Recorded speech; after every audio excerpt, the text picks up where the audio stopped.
जय भोलेनो शब्द અને શિવજી કી સવારી મને તો લાગે એ ભૂતોના ભવિષ્યથી વડોદરા શહેરે નહીં પણ સમગ્ર ગુજરાતે એક એવો નેતા આપણે જે ગુમાયા છે, જે આપણા વડીલ છે, કે જેને દૂધનું આંદોલનથી માંડીને આજ દિન સુધીના જ્યાં પણ હોય, તમે હમણાં પણ જુઓ, હમણાં લેટેસ્ટમાં પણ એમને એવું લાગ્યું કે આ ખોટું છે તો ખોટું છે, સાચું તે સાચું. એ ક્યારે પક્ષની ચિંતા નથી કરી કે વિપક્ષની પણ ચિંતા નથી કરી. જ્યાં સાચું લાગે ત્યાં બોલ્યા છે.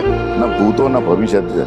ક્યારે એવું વડોદરા શહેરને આવા ક્યારે નહીં. કારણ કે મને એવું લાગે મહારાજ સયાજીરાવ ગાયકવાડ પછી આ બીજા એક એવા હશે કે જેને સયાજીરાવ ગાયકવાડનું જે રીતના આપણે મ્યુઝિયમ છે, કમાડી બાગ છે, હોસ્પિટલ છે, આજવા છે, એવું ભૂલી નહીં શકતા. એવું એમને જે શિવજીની સવારી અને જે શિવજીના જે પ્રતિમા જે ઊભી કરી છે, મને એવું લાગે કોઈ પણ જાતનું પોતાનું નામ કે કોઈ પણ જાતની પબ્લિસિટી નહીં, પણ એક સાદાઈથી આખી જિંદગી કરી અને ધાર્મિક રીતે, રાજકીય રીતે પણ જ્યાં એમને લાગ્યું છે ત્યાં એમને બોલ્યા છે. મને એવું લાગે છે કે આ ગુજરાત નહીં, વડોદરા શહેરે તો ખૂબ મોટા, વડોદરા શહેરને આવા કોઈ નેતા મળશે પણ નહીં અને ક્યારે જોયા પણ નથી મેં.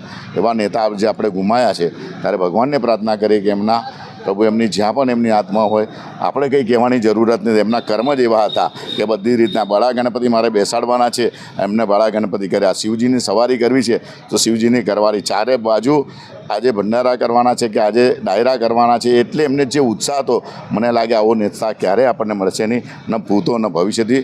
ભગવાનને પ્રાર્થના કરીએ જ્યાં પણ આ આત્મા હોય એમને શાંતિ તો ભગવાન તો આપશે જ, કારણ કે એમના કર્મો જ હતા. પણ એમના કુટુંબીઓને અને વડોદરા શહેરને ખૂબ મોટી આજને દિવસે જે ખોટ પડી છે, એ ખોટ ભગવાન અને બધા જ એમને આજના દિવસે તો બસ જય ભોલે કહીને આગળ, કારણ કે જય ભોલે બોલીએ એટલે એવું લાગે કે યોગેશ કાકા બાજુમાં જ છે.